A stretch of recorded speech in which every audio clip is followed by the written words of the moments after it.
Walter A. Dods Jr. is a retired banker and philanthropist, best known for his 36 years at First Hawaiian Bank. Walter rose from an entry-level role to become chairman and CEO. Under his leadership, the bank holding company, BancWest Corporation, expanded its reach across the western United States with assets exceeding $38 billion by the time he retired in 2004. Following his banking career, he led major Hawaiian enterprises, serving as chairman of Hawaiian Telcom, Alexander and Baldwin, and Matson. Born in 1941, Walter grew up in a working-class family in Kuliʻouʻou Valley and Aina, Haina. The son of a police officer and a cashier, they were raised with appreciation for family unity and hard work. He graduated from St. Louis School in 1959 and later attended night classes at the University of Hawai, Mānoa, while working full-time, earning his bachelor degree in business administration in 1967. Walter's professional success has been matched by his lifelong commitment to the Hawaiian community, a dedicated alumnus and former president of the University Foundation Board of Trustees. He has spearheaded numerous fundraising initiatives, including the 1998 campaign for Hawaii, which raised $116 million for the community. In 2023, he made a momentous $5 million gift to the university's RISE Center, which was subsequently renamed the Walter Dods Jr. RISE Center in his honor. Beyond the university, his philanthropy has touched organizations like the Hawaii Community Foundation and Blood Bank of Hawaii, and he established an endowed scholarship with his late wife, Diane, to support immigrant students. Today, he continues his service as the campaign chair for the For UH for Hawaii $1 billion fundraising effort, ensuring a bright future for the next generation of local leaders. Will Mr. Dods please step forward?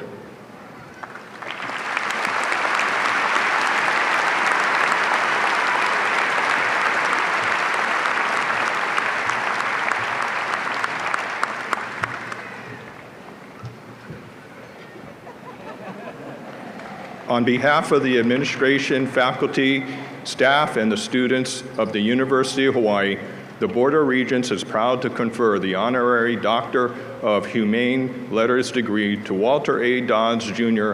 on the 16th day of May 2026. Congratulations.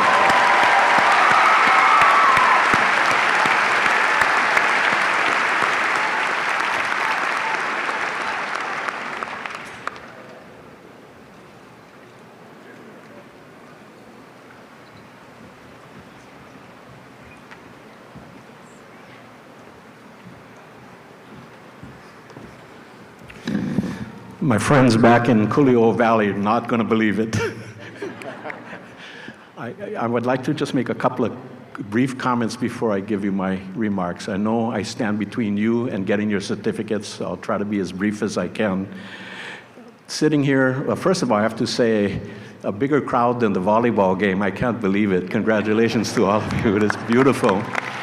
It says a lot. Says a lot about how special University of Hawaii really is.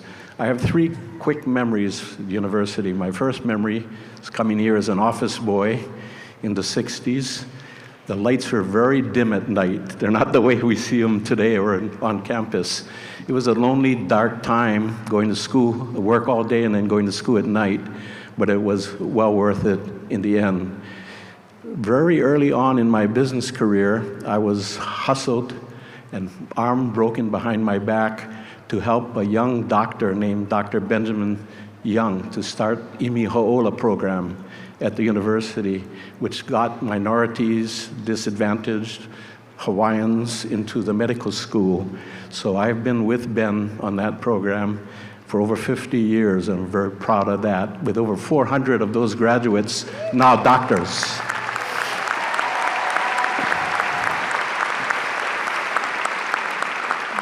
And 50 years later, I had the privilege of had a small role in the PACE RISE program, which you see on campus now. So the capping of the 50 years from medical school to entrepreneurship has just been so special to me. So thank you for having me here today. President Wendy, Interim Provost Vasilis Sermos, members of the Board of Regents, faculty and staff, honored guests, proud families, friends, and most importantly, the class of 2026. Congratulations.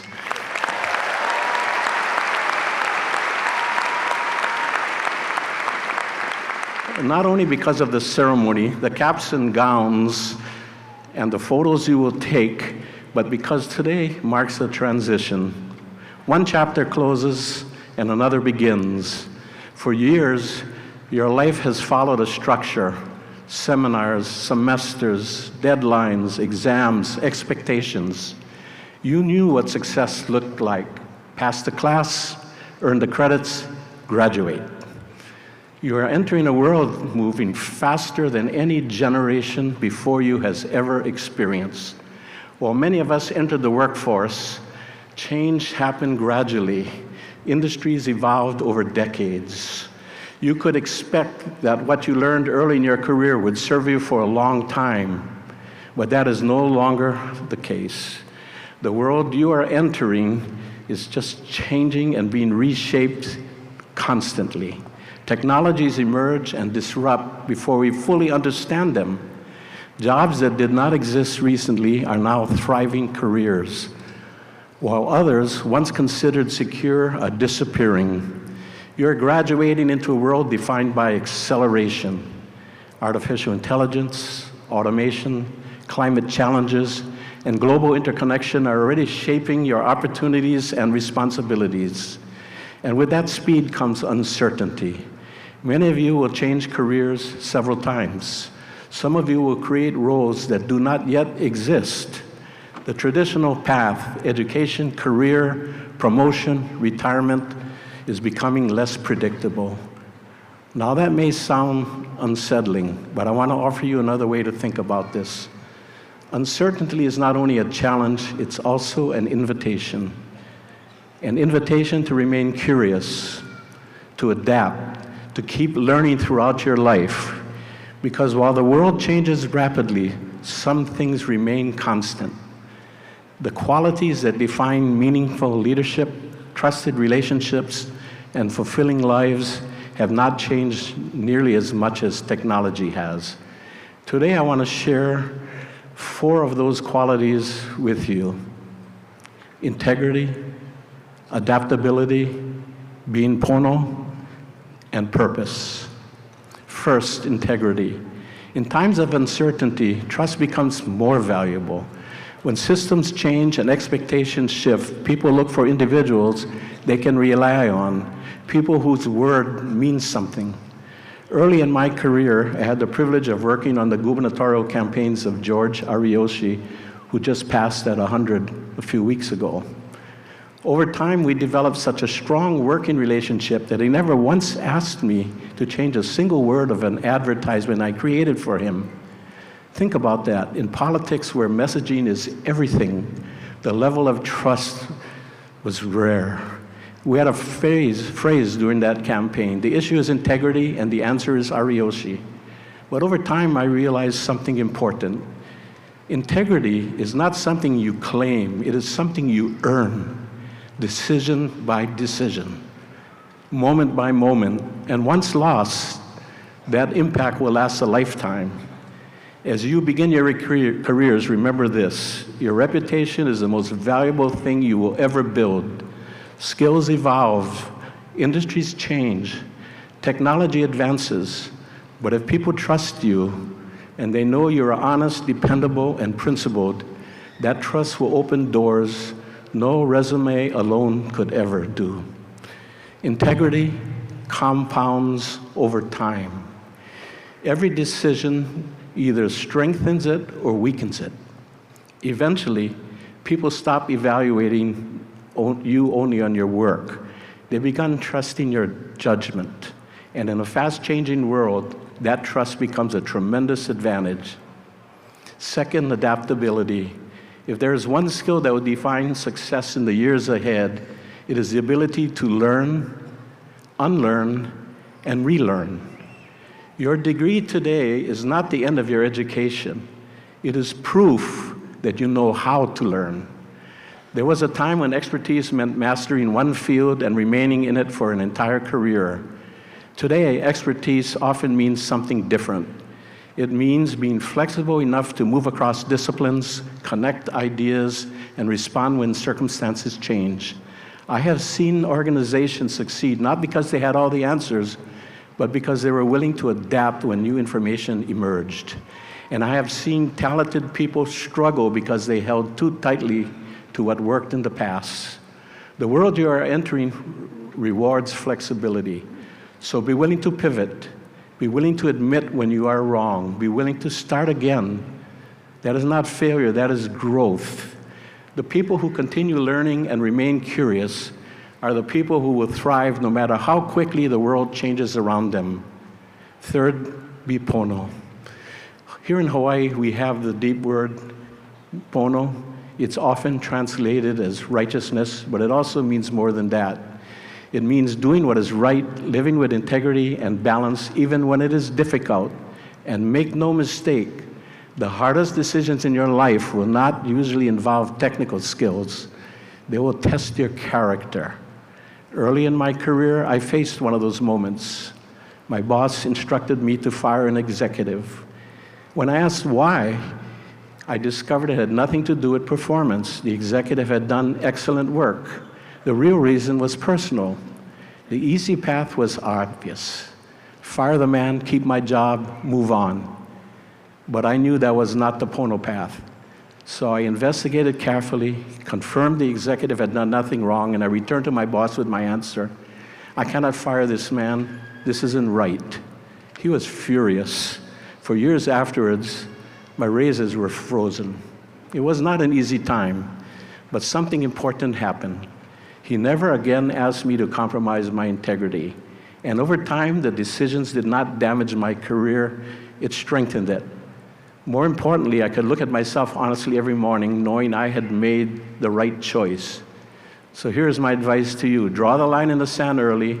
Decide now what you stand for, because someday you will face a moment when the easy choice and the right choice are not the same. And in that moment, your decision will shape not only your career, but your character. Finally, purpose. Okay.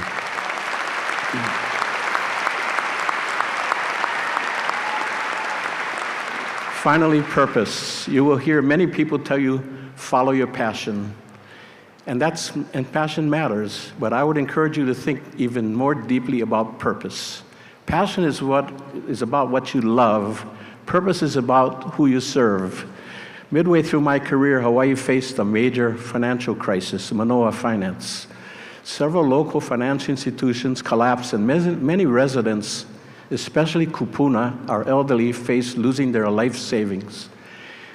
The state sought help from mainland financial institutions, but everyone declined. The risks were too high. Then I was asked to help lead an effort to stabilize and rebuild the system. I knew the effort could fail, but then I met with the depositors and listened to their stories, people who had worked their entire lives and now feared losing everything. In that moment, the issue became bigger than finance. It became about responsibility, about community, about people depending on one another. So I accepted the challenge. The work took years and required cooperation, persistence, and trust, but eventually, every dollar of those deposits were returned. That experience taught me something I will never forget. When you find your purpose, you will find your strength. So class of 2026, the world will offer you many paths.